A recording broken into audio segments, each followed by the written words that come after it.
In just a few short months, thousands of visitors have stepped through these doors.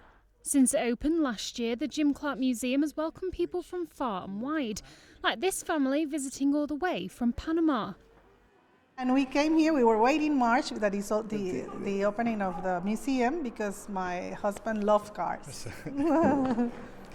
It's to enjoy it, to see the history, the real history of the automobile racers.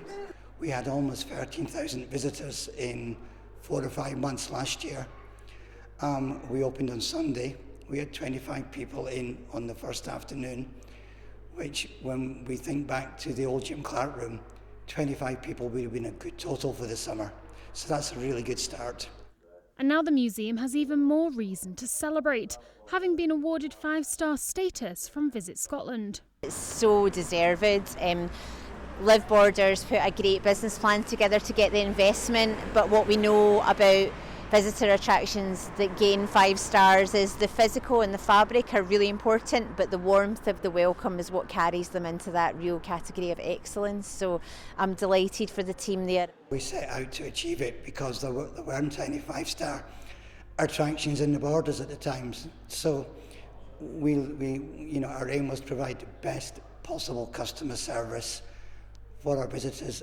A new feature for guests to enjoy is Clark on Canvas, artwork showing the famous driver and his cars by international group the Guild of Motoring Artists. I've always been interested in motor racing. I started following motor racing since 1971. And I've followed Grand Prix racing since then. Although, unfortunately, he wasn't around when I started following motor racing, but he's a name that I think everybody knows, Jim Clark.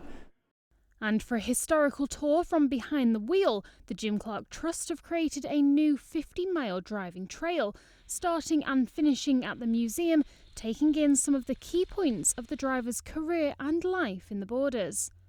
The route takes in Jim Clark's hometown of Chirnside, including his grave. It's hoped the new map could encourage people to stop and stay in the town. Well, it should do us pretty well.